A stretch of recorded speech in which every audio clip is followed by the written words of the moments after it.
Olesen. Thank you. Thank you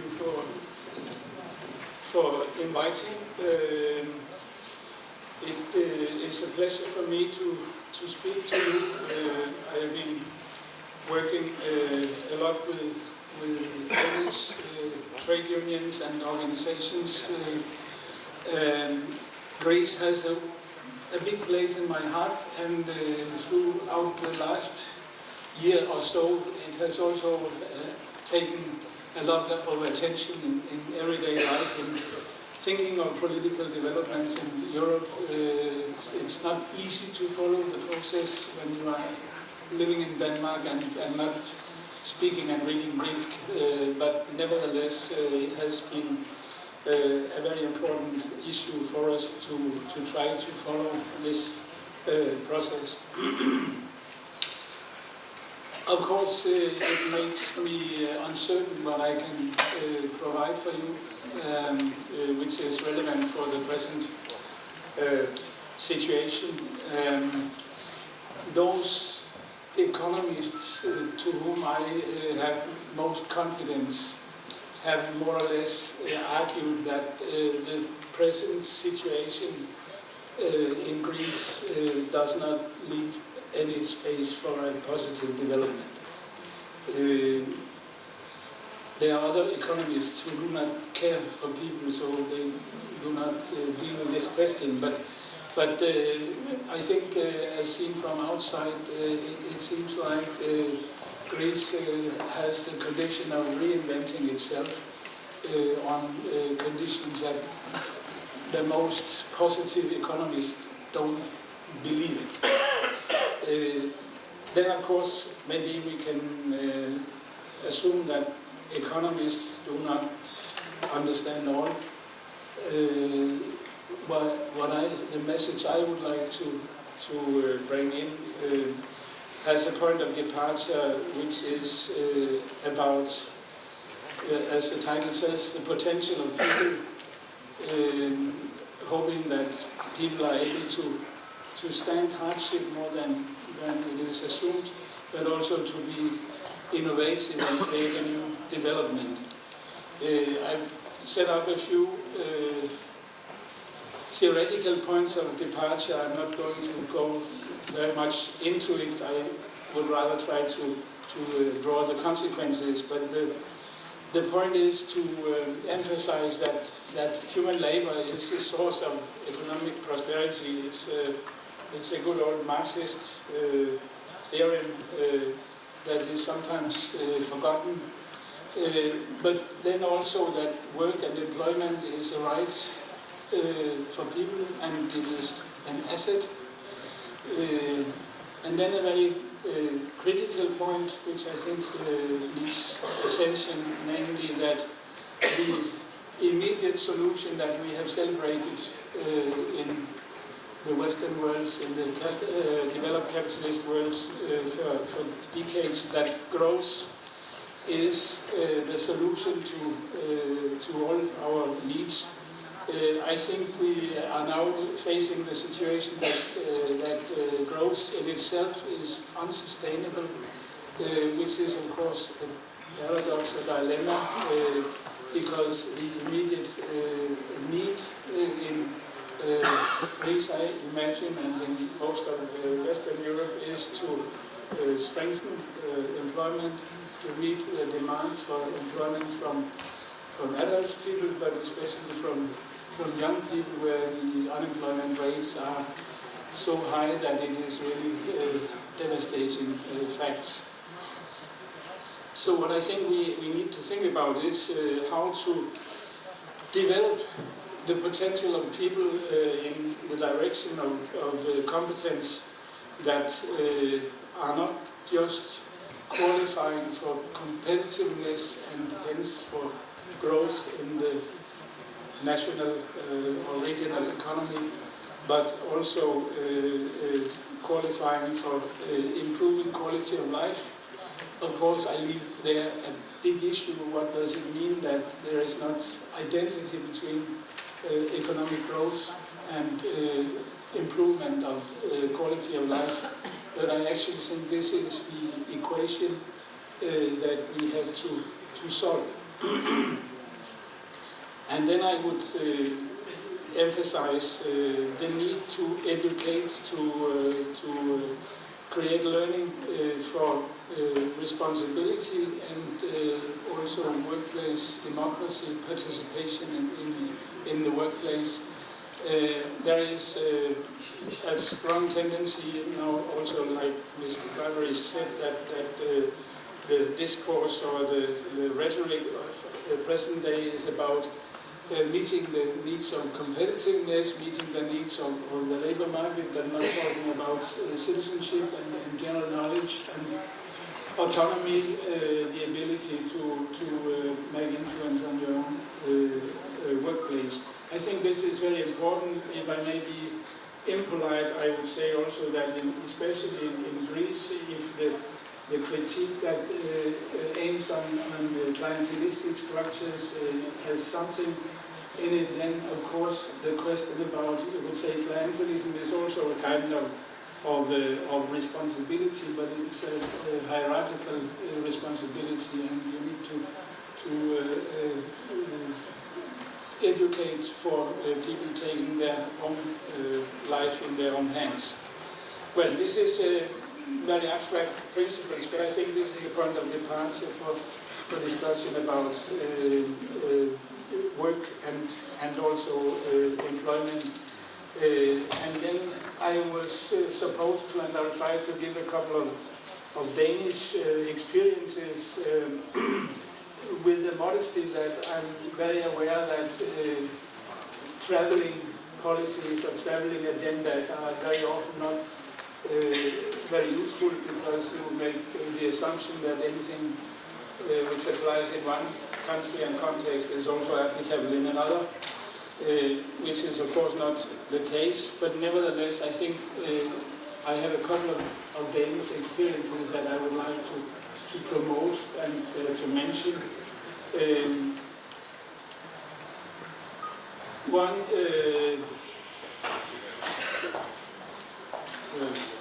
now I have several technical devices to deal with, so it's more than I can handle. The one thing I would like to mention is what is generally known as the flexicurity model, labor market policy model, which is for what for economists is an important fact. It seems to solve a dilemma by combining flexibility in the labor market with security for the workers, for the employees. It's a very situated model. You would say it relies on the fact that there is a strong tradition of collective bargaining in the labor markets, so that there is an equal power and a long-standing tradition to reach agreed work relations. But then it is a combination also with the state policy in the way that the combination with unemployment benefits, which provide a relatively good coverage for low-paid workers, not for high-paid workers, but for low-paid workers, makes it possible that not everybody is concentrated on keeping their workplace. It is a very simple fact that if you have strong insecurity, then everyone will fight to have a workplace, and those who don't have a workplace, they will be left behind. What the flexicurity model has to some extent obtained is to enable a situation with a relatively flexible hiring and firing. I illustrate with a couple of numbers that the annual turnover in the labor market is very high. More than 25%, or around 1/3 of everyone is changing job within 1 year. The proportion of long-term unemployed workers is quite low. This means that there is always circulation of quite many employees, and mostly the unemployment periods are limited. Of course, this is also dependent on conjunctural changes, and these numbers are not eternal, but they give a kind of the point of this flexicurity. And another point is that the flexicurity model has enabled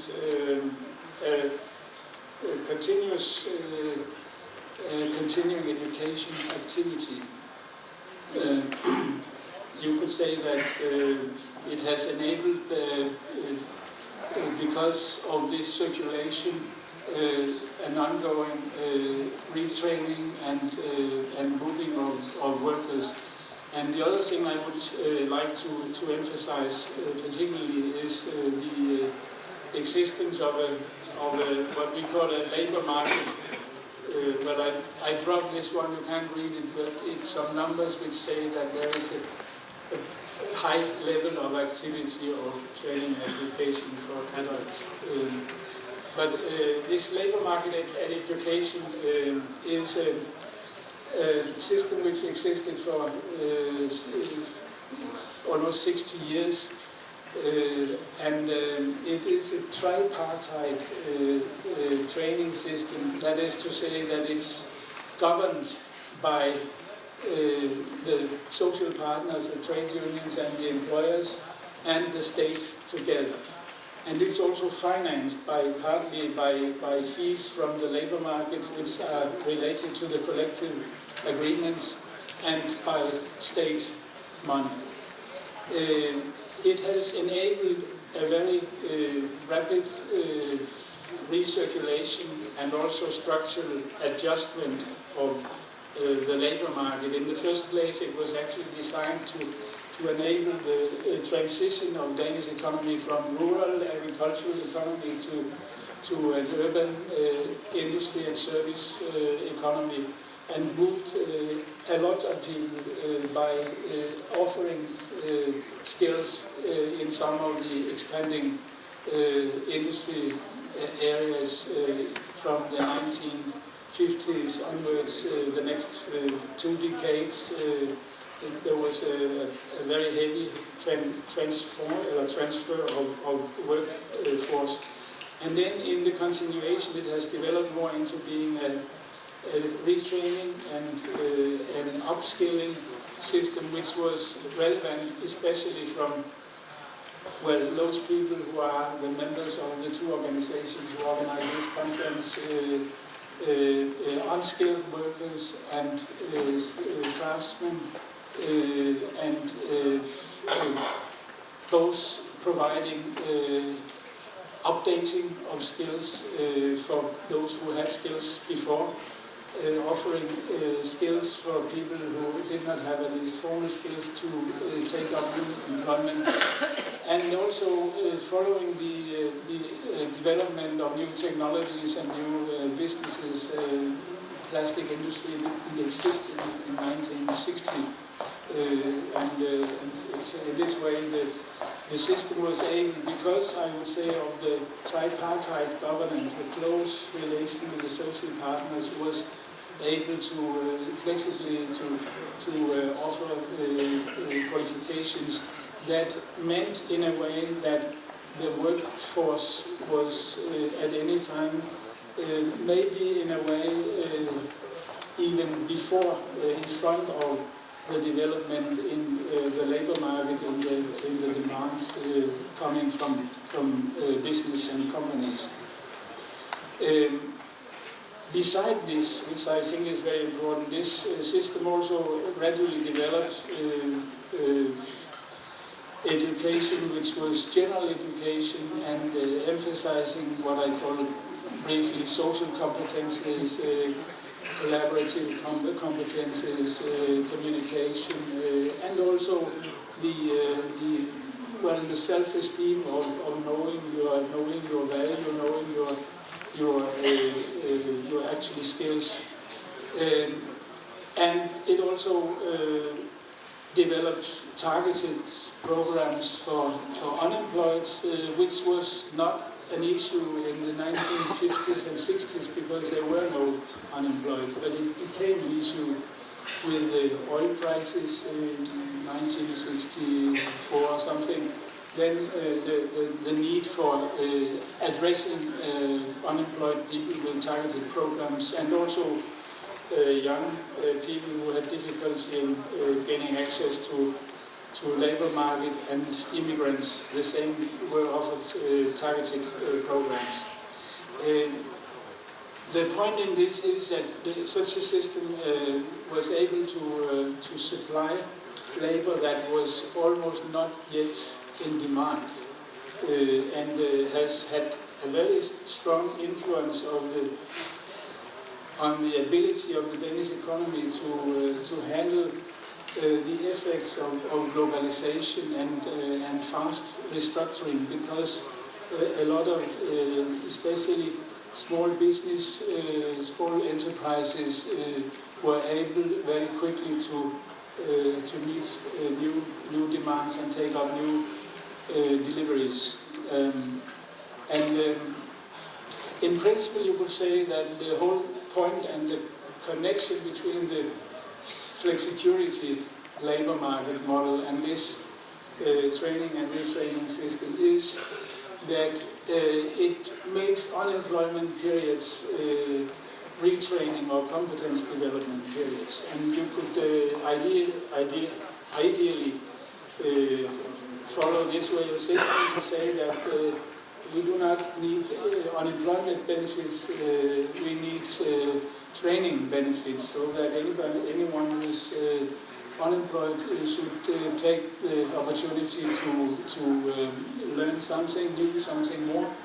It has actually to some extent also been developed combining with the labor market policy in the way of circulating the unemployment, offering people unemployed people training or offering them a job while those who were employed went into training programs. Very nice prospect. The only problem was that then came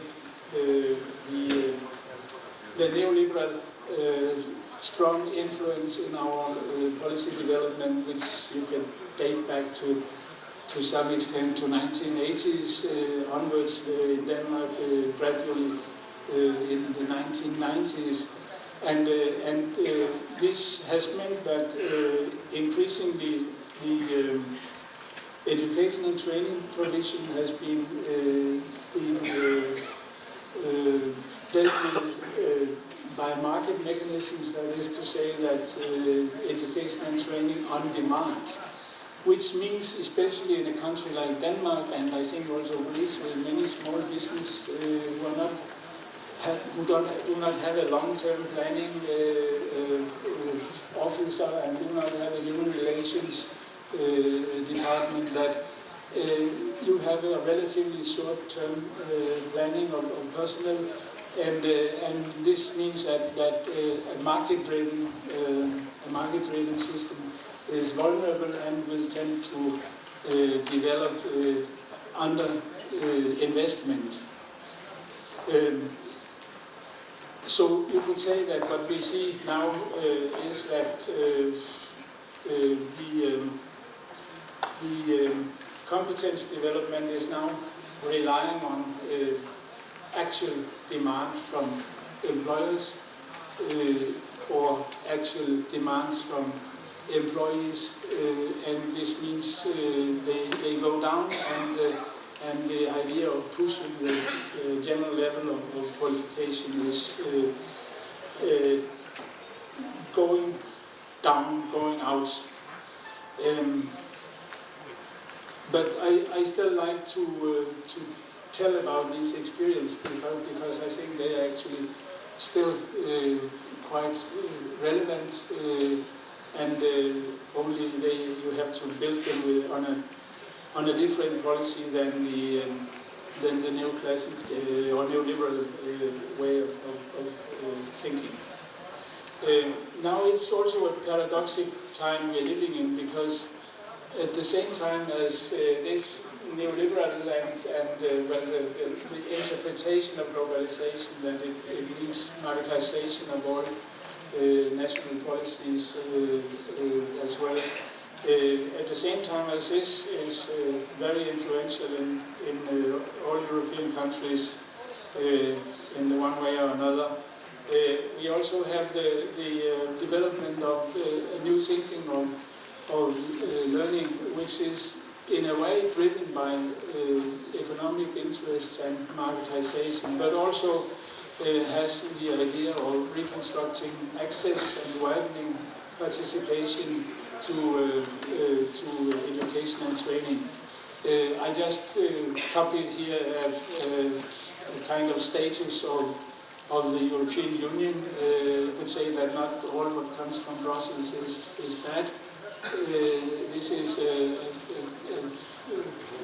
creative and systematic attempt to build a new competence development, which is based in the old ideal idea about lifelong learning, but also has what they call here a systemic approach, trying to think about how to connect education and training with other sectors, and how to actually connect the different levels and forms of education and training with each other.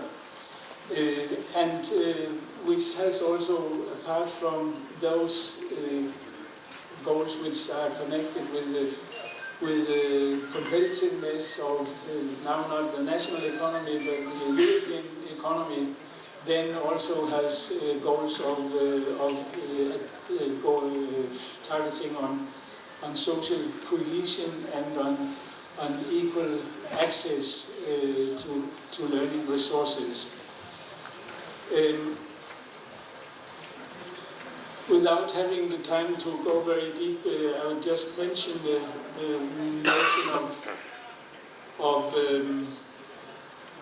competence, which this is now a quote from an old OECD project, where some people were commissioned to try to develop competence thinking, and they adopted the notion of competence from, say, social psychology.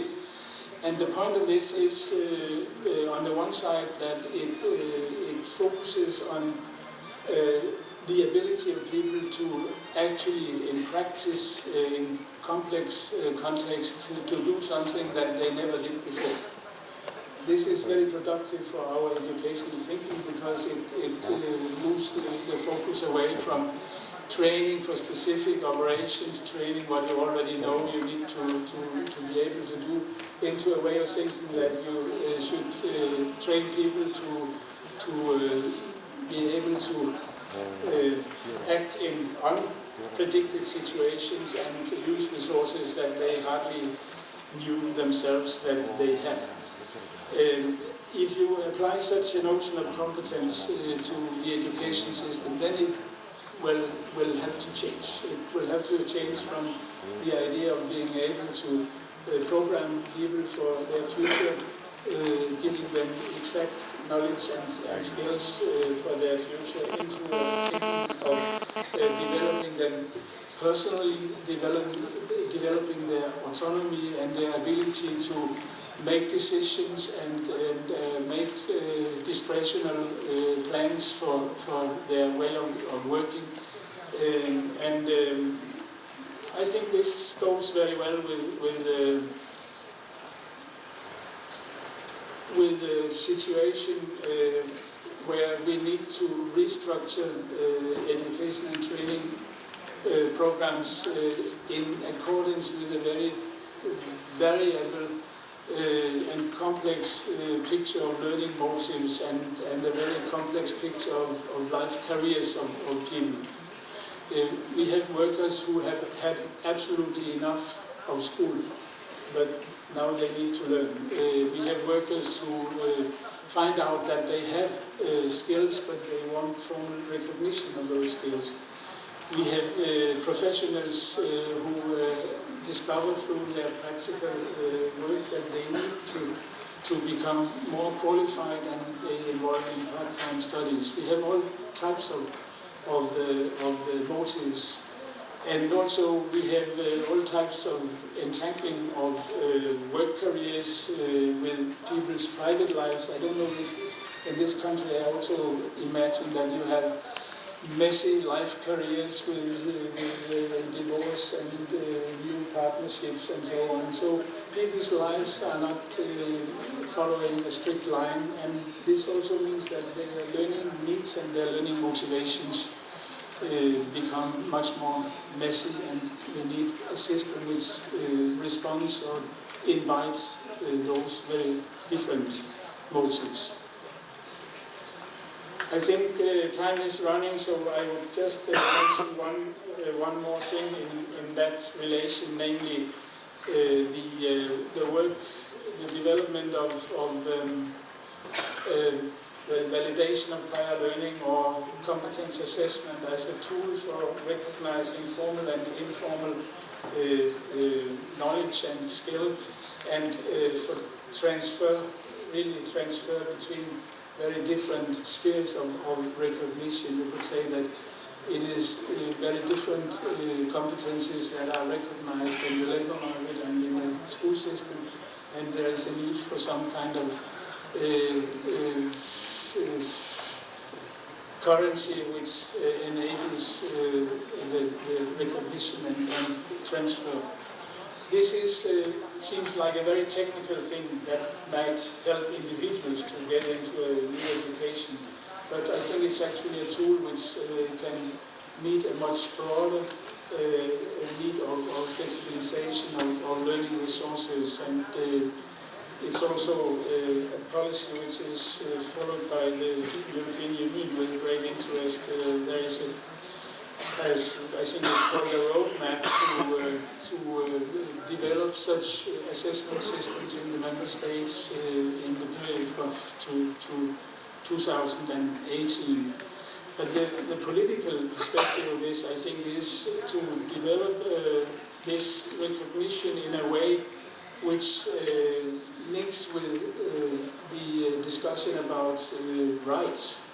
So ideally I could see the recognition of competences linked with workplace development and with collective bargaining, so that everyone has a right to have a kind of assessment of their actual state of competences, and thereby also an invitation to make their own life and career planning and take responsibility for that. The wider perspective, I think, is two things before the chair gets uncomfortable. Just two things. One is that when talking about labor markets and employment, we should also try to think about competence development for the work process and for the workplace. So I just tried to summarize, say, the politics of work life. It's, of course, employment is the first and foremost challenge, but we should think education and training also with a view to improving the quality and the labor relations, again reminding about the question about autonomy and co-determination. Not just be happy to have a job, which is of course very important, but we also have demands and ideas for improving that job and for improving the products. And thinking about environmental responsibility. It's not a good factory, is not a factory which makes a heavy pollution, and this is also should also be a concern of the employees. Final point. I think that you could say that flexibility is normally, so to say, the employer's desire that they have flexible employees who can move from one place to another and from one job to another. But I think we should also think it as as a goal for the workers, mainly because flexibility is the only tool we can create to avoid precariousness and polarization in the labor market. The globalization has a heavy threat of dividing, and dividing people in some who have stable jobs and those who have precarious jobs, and to make a polarization between good jobs and bad jobs, and good workers and less good workers, which I think is the most important challenge at all. So in this context, the competence development and the enabling of every individual to be flexible and to imagine a better way of working than we used to do is for me the basic stone in a much bigger political building of solidarity and social justice, which is a matter for the social partners and organizations. Yes, that is what I think I could say in those minutes assigned to me. Thank you for your attention.